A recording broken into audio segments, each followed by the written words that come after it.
السلام علیکم ورحمۃ اللہ وبرکاتہ۔ کیسے ہیں سبھی ساتھی؟ امید ہے کہ سبھی خیریت سے ہوں گے۔ آج میں آپ لوگوں کے سامنے ناول کے اس ٹاپک کو لے کر کے آیا ہوں، جو کہ اردو نثر کی اصناف میں سے ایک صنف ہے۔ اردو نثر کی اصناف کے سلسلے کو ہم جاری رکھیں گے۔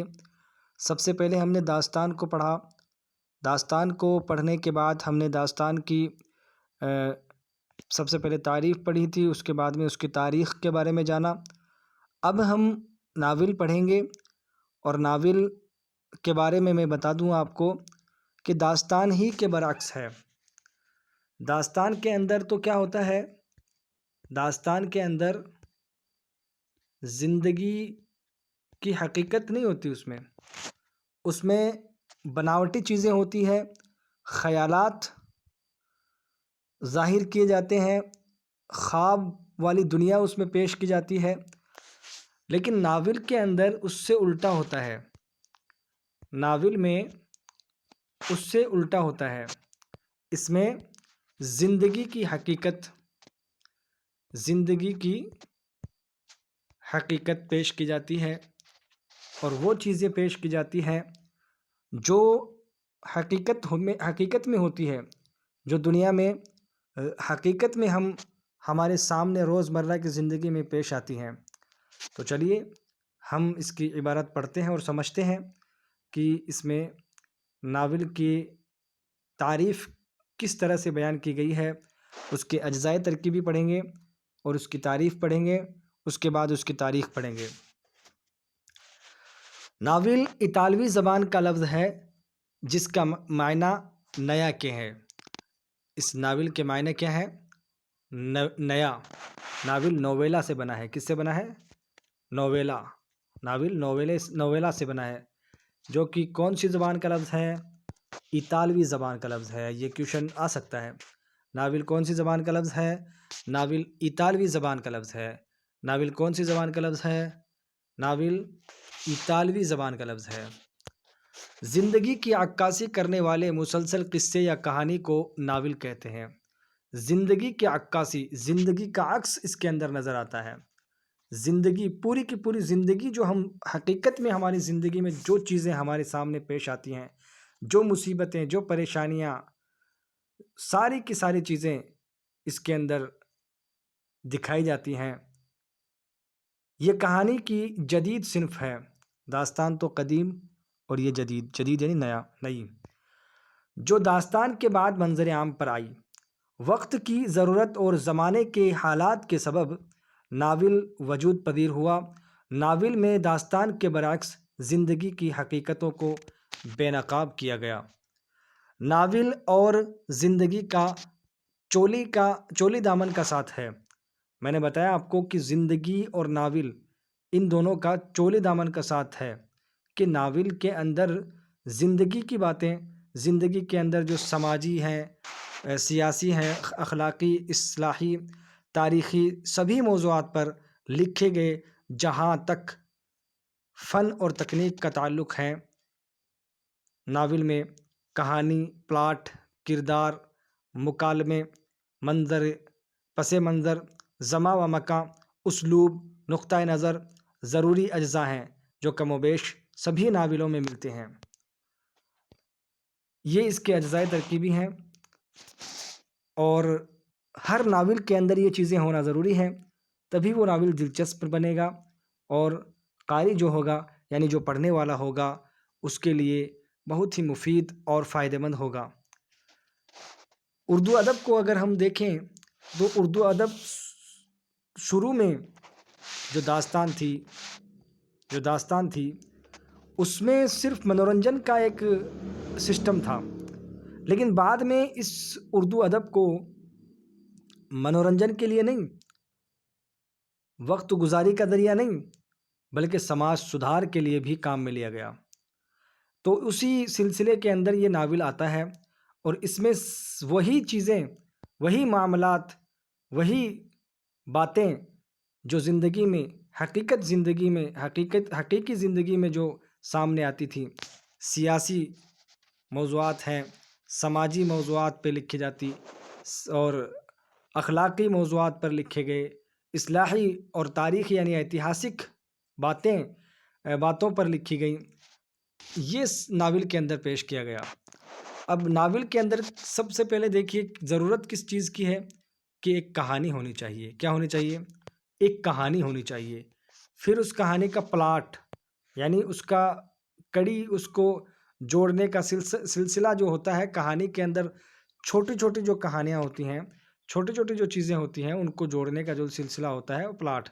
اور پھر اس میں کردار بہت ہی امپورٹنٹ چیز ہے، مکالمے بھی اور کردار بھی۔ مکالمہ یعنی بات چیت، اور پھر پس منظر، وہاں کا ماحول، وہاں کا زماں و مکاں، یا زماں و مکاں مطلب وہاں کا ماحول، وہاں کی وہ چیزیں، جیسے کھیت کھلیہان کا ذکر ہے، جیسے کوئی ریلوے اسٹیشن کا ذکر ہے تو اس کے پس منظر، اس کا منظر پیش کرنا یہ ناول کے اندر ضروری ہوتا ہے۔ اسلوب یعنی اس کے لکھنے کا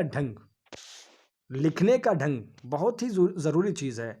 اور نقطۂ نظر کہ کون سا نقطہ ہے جس سے اس ناول کا جو نچوڑ ہے، جو اس ناول کا جو نقطہ ہے، اس پہ بھی پورا فوکس ہونا چاہیے، اور آخر میں اس کا انجام بھی نکلنا چاہیے۔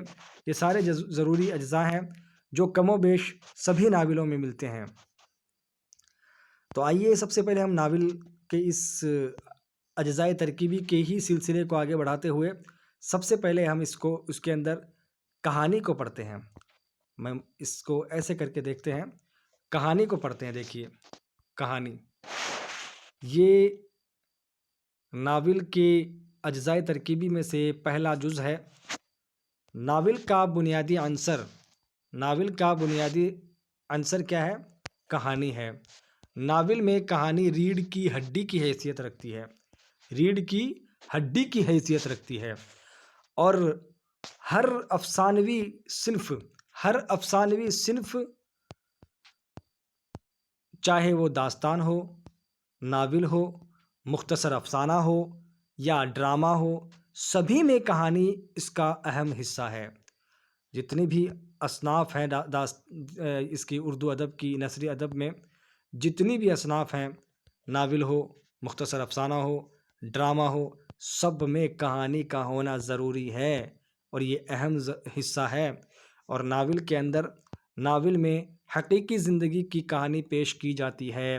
قدیم زمانے سے ہی انسان قصے کہانیوں میں دلچسپی لیتا رہا ہے۔ آپ نے داستان میں پڑھا ہوگا کہ وہ قصے کہانیاں تو وہ بہت سناتے تھے، لیکن بناوٹی ہوتے تھے، ایسی چیزیں ہوتی تھی جس کو ہم سوچ بھی نہیں سکتے تھے، لیکن اس میں حقیقی زندگی، حقیقی چیزیں اس کے اندر پیش کی جاتی ہے ناول کے اندر۔ لیکن وقت کے ساتھ ساتھ اس کے روپ بدلتے رہے۔ ہر کہانی میں ابتدا ہوتی ہے، درمیانی حصہ نقطۂ عروج ہوتا ہے، پھر کہانی انجام پر پہنچتی ہے، اور کہانی میں دلچسپی کا برقرار رہنا انتہائی ضروری ہے۔ دلچسپی، ایسا نہیں کہ بورنگ آدمی پڑھنے والا بور ہو جائے، کہ بیچ میں آتے آتے بور ہو گیا اور پھر بیچ میں چھوڑ دیا، ایسا نہیں ہونا چاہیے، بلکہ دلچسپی اس کے اندر ہونا ضروری ہے۔ دوسری جو اجزائے ترکیبی میں سے جو جز ہے وہ ہے پلاٹ۔ پلاٹ میں واقعات کو ترتیب کے ساتھ پیش کیا جاتا ہے، جس میں ربط کا ہونا ضروری ہے۔ اب جو کہانی جو ہوتی ہے اس کے اندر الگ الگ واقعات ہوتے ہیں، الگ الگ سینس ہوتے ہیں، تو ان کے اندر تسلسل ہونا چاہیے، ان کے اندر ربط ہونا چاہیے، ان کے اندر کنٹینیوٹی ہونی چاہیے، یعنی وہ مسلسل جو واقعات ہوتے ہیں انہی کو بڑی کہانی بناتی ہے، کہ کہیں کیا پیش آیا، وہ ساری کی ساری چیزیں، سارے کے سارے واقعات مل کر کے ایک بڑی کہانی بناتے ہیں۔ تو یہ واقعات کا جو سسٹم جو ہوتا ہے سیٹ کرنے کا، جو سینس ہوتے ہیں کہ اس کے بعد یہ سین، اس کے بعد یہ سین، اس کے بعد یہ سین، اسی کو پلاٹ بولتے ہیں۔ ایک واقعے کا دوسرے واقعے پر جو اثر پڑتا ہے ان کو نمایاں کیا جاتا ہے۔ پلاٹ دو طرح کے ہوتے ہیں، ایک مربوط پلاٹ، دوسرے غیر مربوط پلاٹ۔ مربوط پلاٹ میں غیر اہم واقعات اور کرداروں کو بڑے پیمانے پر پیش نہیں کیا جاتا۔ غیر مربوط پلاٹ میں غیر اہم واقعات کو اور کرداروں کو بڑے پیمانے پر پیش نہیں کیا جاتا، بلکہ ضروری اور اہم واقعات و کردار کو فوقیت دی جاتی ہے۔ غیر مربوط پلاٹ وہ ہوتے ہیں جس میں بے شمار واقعات و کردار بے ترتیب انداز میں پیش کیے جاتے ہیں، بے ترتیب انداز میں موجود ہوتے ہیں، بے ترتیب انداز میں موجود ہوتے ہیں۔ تو ساتھیوں، آپ لوگوں کو یہ سمجھ میں آیا ہوگا کہ اس کے اندر جو ناول کے اندر جو پلاٹ ہے دو طرح کے بتائے گئے ہیں۔ کوشچن اگر آ جائے کہ ناول کے اندر پلاٹ کتنے طرح کے بتائے گئے ہیں، دو ہیں، مربوط اور غیر مربوط۔ مربوط کے اندر تو آپ لوگ سیدھا سا اس میں ہم سمجھ سکتے ہیں کہ مربوط پلاٹ وہ ہوتے ہیں جو کہ غیر اہم واقعات جو ہوتے ہیں، یعنی جن کی اتنی زیادہ اہمیت نہیں ہوتی ہے، اور جو ایسے کردار ہوتے ہیں جن کی اہمیت زیادہ نہیں ہوتی ہے، ان کو بڑے پیمانے پر پیش نہیں کیا جاتا، بلکہ ضروری اور اہم واقعات اور کردار کو ہی فوقیت دی جاتی ہے، ان کو ہی ترجیح دی جاتی ہے، ضروری چیزوں کو ہی ترجیح دی جاتی ہے۔ یہ مربوط ہے، یعنی یہ ہی وہ پلاٹ ہے جو ربط و تسلسل کے ساتھ چلتے آئے ہیں، جن کو دلچسپی جو بڑھاتا ہے، یہ تسلسل والا پلاٹ ہوتا ہے، اچھا پلاٹ ہوتا ہے، اچھی کہانی اس سے بنتی ہے، اچھا ناول اس سے بنے گا۔ لیکن غیر مربوط پلاٹ جو ہوتے ہیں نا، اس سے اچھا ناول میں نہیں بنے گا، کیونکہ اس میں کیا ہوتا ہے کہ وہ بے ترتیب ڈھنگ سے اس میں واقعات کو پیش کیا جاتا ہے، اس میں کردار بھی بے ترتیب ڈھنگ سے پیش کیا جاتا ہے، اس لیے وہ دلچسپ نہیں بنے گا۔ اس لیے پلاٹ کے اندر مربوط پلاٹ ہونا چاہیے، غیر مربوط پلاٹ نہیں ہونا چاہیے۔ ٹھیک ہے، تو اب آگے ہم چلتے ہیں، اس میں کردار ہم پڑھتے ہیں کہ کردار جو تیسرا جز ہے جو ناول کے اجزائے ترکیبی میں سے، اس میں بتایا گیا ہے کہ ناول میں حقیقی زندگی کے جیتے جاگتے چلتے پھرتے کردار ہوتے ہیں جو روز مرہ کی زندگی میں ہمیں نظر آتے ہیں۔ کردار ہی کہانی کو آگے بڑھاتے ہیں۔ ناول کے کرداروں کی خوبی اس بات پر منحصر ہے کہ وہ ایسے جیتے جاگتے ہوں کہ ہم انہیں حقیقی انسان سمجھ لیں، ایسے جیتے جاگتے کردار ہوں جن کو ہم حقیقی انسان ہی سمجھ لیں۔ نذیر احمد کا مرآت العروس میں اصغری و اکبری کا کردار، نذیر اکبر کا ایک ناول ہے جس کے اندر اصغری و اکبری کا کردار، توبۃ النصوح میں مرزا ظاہر دار بیگ کا کردار، مرزا ہادی رسوا کے ناول امراؤ جان ادا بہت ہی مشہور ناول ہے یہ، میں امراؤ جان کا ادا، جس پہ فلمیں بھی کافی بن چکی ہیں، اور اتنے حقیقی معلوم ہوتے ہیں یہ کردار کہ ان پر فرضی و خیالی ہونے کا گمان تک نہیں ہوتا۔ کردار دو طرح کے ہوتے ہیں۔ کردار کتنے طرح کے ہوتے ہیں؟ دو طرح کے، یک رخی، دوسرے پہلودار، یعنی فلیٹ اور ایک راؤنڈ۔ فلیٹ اور ایک کیا ہوتا ہے؟ راؤنڈ۔ دو طرح کے کردار ہوتے ہیں جو کہانی کو مکمل بناتے ہیں، ایک تو فلیٹ ہوتے ہیں اور ایک راؤنڈ ہوتے ہیں، راؤنڈ والے۔ اس کے بعد دیکھیے اجزائے ترکیبی میں چوتھا جز مکالمہ ہے۔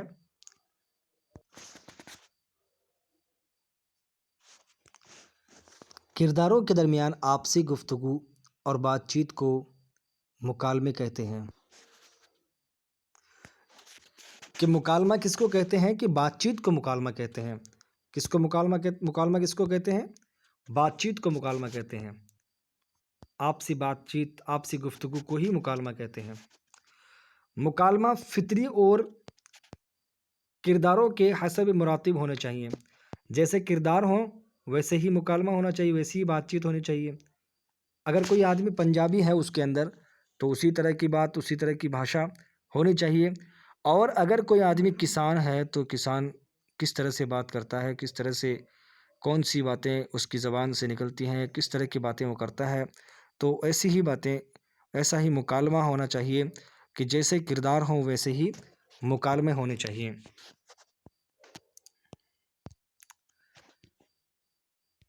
کردار جس حیثیت اور طبقے سے تعلق رکھتا ہے اسی کے مطابق مکالمے ہونے چاہیے۔ جیسے بادشاہ کے مکالموں سے، اس کے شاہی مرتبہ اور غلام کے مکالموں سے اس کی عاجزی و انکساری کا ظاہر ہوتا ہے کہ بادشاہ جو ہوتا ہے وہ کس طرح سے بات چیت کرتا ہے، کس طرح سے آدیش دیتا ہے، کس طرح سے وہ آرڈر کرتا ہے، اور ایک غریب آدمی، ایک غلام آدمی وہ کس طرح سے عاجزی کرتا ہے، کس طرح سے انکساری کرتا ہے۔ تو یہ جیسا کردار ہوگا ویسا ہی مکالمہ ہوگا۔ اعلیٰ متوسطہ اور ادنا، اعلیٰ یعنی اونچا، متوسطہ یعنی بیچ والا میڈیم سائز مڈل کلاس، اور ادنا یعنی چھوٹے طبقے کا۔ سبھی طبقے کے کردار کہانی کا حصہ ہوتے ہیں، اور ناول نگار کو اچھے مکالمے کے لیے زبان و بیان پر قدرت ہونا ضروری ہے۔ زبان و بیان پر قدرت ہونا ضروری ہے کہ زبان اور بیان، زبان یعنی بھاشا اور بیان یعنی اس کے بولنے کا بیان یعنی پیش کرنے کا طریقہ اس کو، تو دونوں پر ہی قدرت ہونا ضروری ہے، تبھی وہ اچھا مکالمہ پیش کر پائے گا، اور جیسے کردار ہوں گے اسی طرح کے مکالمہ پیش کر پائے گا۔ زبان و بیان پر قدرت ہوگی تبھی وہ مکالمہ اچھا پیش کر پائے گا۔ آگے کا جز دیکھتے ہیں۔ زما و مکاں، جیسا زما و مکاں ہوگا ویسا ہی پیش کرنا ضروری ہوگا، اور جیسے کردار ہوں گے جیسا مکالمہ ہوگا ویسا ہی منظر بھی پیش کرنا پڑے گا۔ ناول میں کہانی کو سمجھنے کے لیے اس کے پس منظر، ماحول، زما و مکاں کا اہم رول ہوتا ہے۔ کردار کس ماحول کا پروردہ ہے، قصے میں پیش آنے والے واقعات کس مقام اور یعنی زمانے سے تعلق رکھتے ہیں۔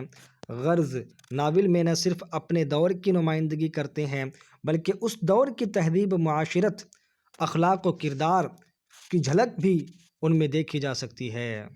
یعنی جس دور کی باتیں کی جاتی ہے اسی دور کے مقام، اسی دور کی جگہ، اسی زمانے کی باتیں اسی زمانے کے حساب سے پیش کی جانی چاہیے۔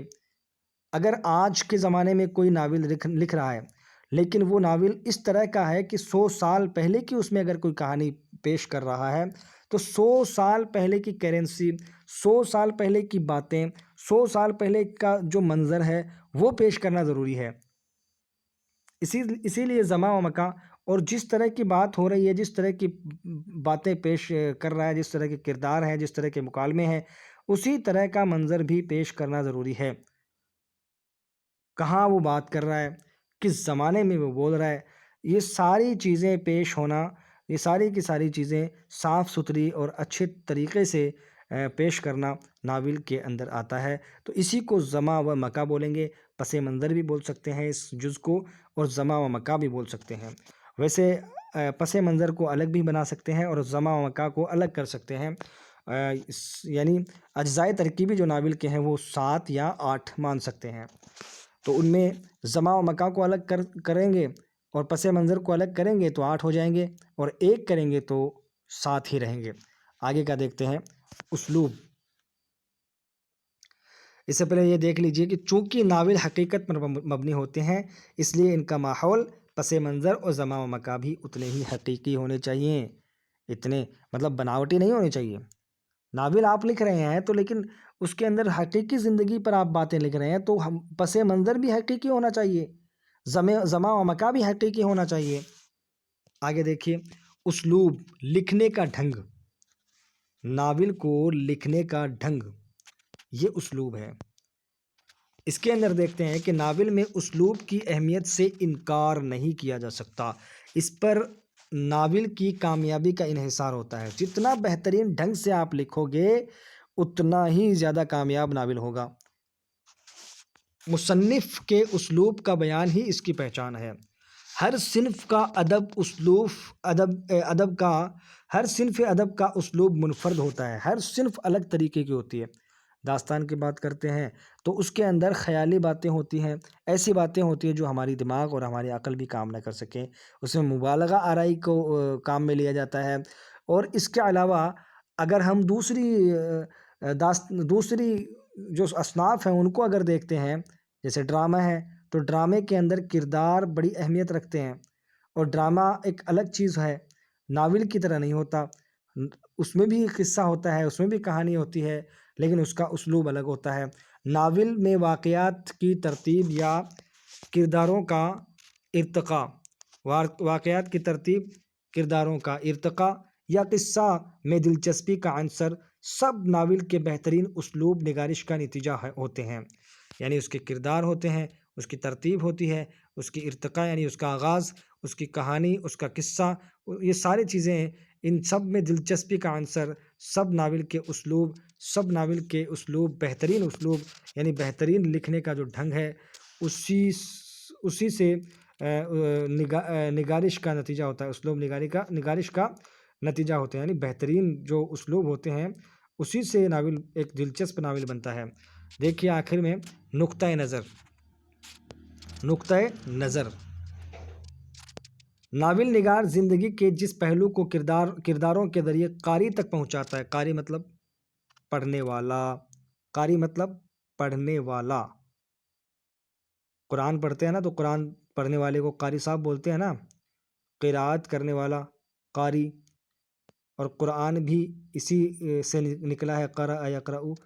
دیکھیے ناول نگار یعنی ناول لکھنے والا زندگی کے جس پہلو کو کرداروں کے ذریعے قاری تک پہنچاتا ہے، اس میں اس کا نقطۂ نظر واضح طور پر سامنے آ جاتا ہے۔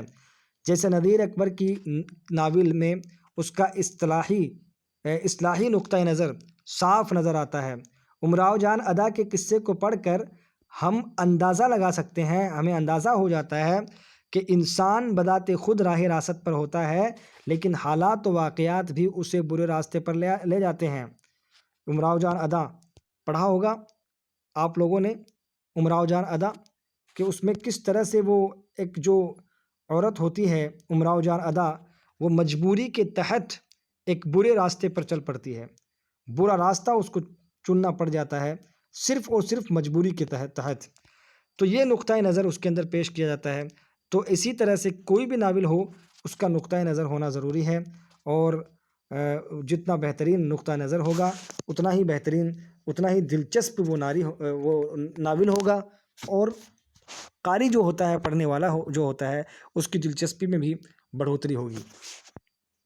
آخر میں آگے ہم دیکھتے ہیں کہ ناول کا آغاز کس طرح سے ہوا، اور ناول کی تاریخ کیا ہے، کون کون سے ایسے مصنفین ہیں جنہوں نے ناول لکھے ہیں، اور مشہور جو مصنف ہیں اور مشہور ناول جو ان کے لکھے ہوئے ہیں ان کے بارے میں ہم بات چیت کریں گے۔ بہت ہی امپورٹنٹ یہ اگلا سسٹم رہنے والا ہے ہمارا، اگلی جو باتیں ہیں بہت ہی امپورٹنٹ رہیں گی، اور آپ لوگ اس کو نوٹ ڈاؤن کر لیجئے گا۔ دیکھتے ہیں ناول کا ارتقاء۔ اردو میں ناول نگاری کا آغاز نذیر احمد سے مانا جاتا ہے۔ ان کا ناول مرآت العروس، یہ دیکھو بہت ہی امپورٹنٹ کویشچن ہے یہ، ناول نگار، سب سے پہلے ناول نگار نذیر احمد ہیں، اور ان کا جو ناول ہے، جو پہلا ناول ہے مرآت العروس، وہ کب لکھا گیا؟ 1869 عیسوی میں لکھا گیا۔ یہ پہلا ناول اسی کو تسلیم کیا گیا۔ بہت ہی امپورٹنٹ کویشچن ہے، ایسے ہی کویشچن آتے ہیں، ایسے ہی کویشچن اٹھ کر کے آتے ہیں ایگزام میں، ہم لوگ دیکھتے ہیں، ریٹ میں بھی ہم نے دیکھا تھا ایسے کویشچن کی جن کو ہم یہ سوچ نہیں پا رہے تھے کہ اتنے ایزی کویشچن آ جائیں گے، اسی طرح سے یہ بھی کویشچن ہے، یہی امپورٹنٹ کویشچن ہے، اور ایسے ہی کویشچن آ جاتے ہیں۔ سب سے پہلا ناول، نگار تو نذیر احمد ہیں، لیکن نذیر احمد کا سب سے پہلا ناول کون سا ہے؟ شروعات جس ناول سے کی تھی وہ کون سا ناول ہے؟ تو وہ مرآت العروس ہے، اور کب ہے؟ 1869 عیسوی میں یہ ناول لکھا گیا۔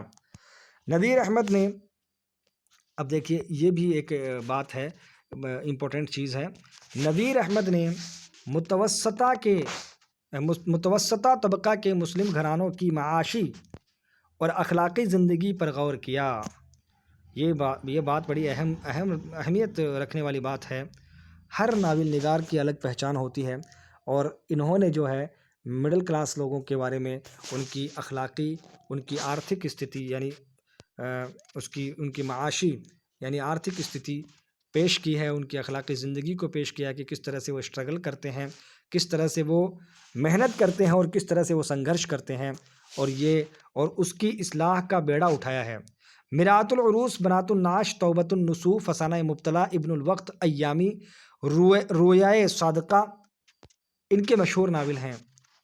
پنڈت رتن ناتھ سرشار، ان کا مشہور ناول فسانہ آزاد ہے۔ پنڈت رتن ناتھ سرشار کا مشہور ناول کون سا ہے؟ فسانہ آزاد، جس میں لکھنوی تہذیب و معاشرت کی عکاسی کی ہے۔ لکھنوی تہذیب اس کے اندر پیش کی گئی ہے کہ جب اس کو ہم پڑھتے ہیں تو ہمارا دماغ ایسا ہو جاتا ہے کہ پتہ نہیں ایسی ایسی چیزیں اس میں لکھی گئی ہیں۔ آپ لوگ جب پڑھو گے اس کو، فسانہ آزاد، کہ کس طرح سے وہ نواب لوگ کیسے ان کے شوق تھے، کیسی وہ عیش و عشرت والی زندگی تھی۔ لکھنؤ کے نواب جو تھے اس کے بارے میں اس میں اس کی عیش و عشرت والی زندگی اس فسانہ آزاد میں ملیں گی۔ جامع سرشار، پنڈت رتن ناتھ سرشار کی اور جو ناول ہیں، جامع سرشار، سیر کوہسار، کامنی، کڑم دھڑم ان کے نمائندہ ناول ہیں، یعنی یہ مشہور ناول ہیں پنڈت رتن ناتھ سرشار کے۔ یہ الگ الگ لائنیں لکھی ہوئی ہیں، دیکھیے۔ پنڈت رتن ناتھ سرشار کے مشہور ناول تو کون سا ہے؟ فسانہ آزاد ہے، جو کہ جس میں لکھنوی تہذیب اور معاشرت کی عکاسی ملتی ہے۔ اور جامع سرشار ہے، سیر کوہسار ہے، کامنی ہے، کڑم دھڑم ہے، ان کے مشہور اور نمائندہ ناول ہیں۔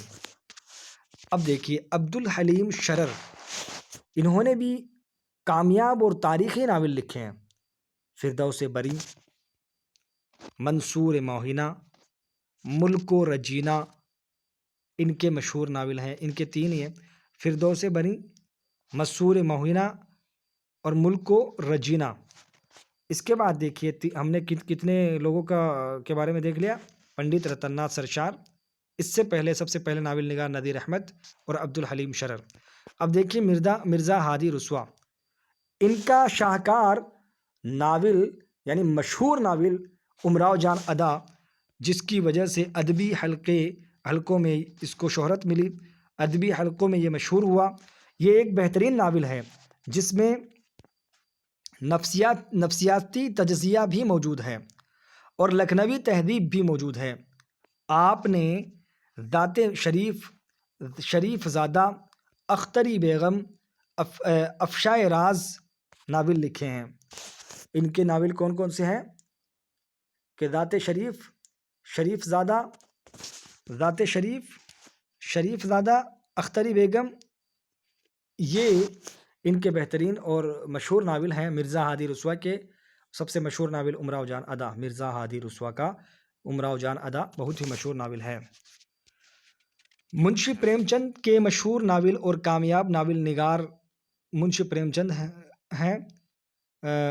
انہوں نے سماجی مسائل، دیہی زندگی یعنی دیہاتی یعنی گاؤں والوں کی زندگی جو ہوتی ہے، حقیقت نگاری کو ناول میں جگہ دی ہے۔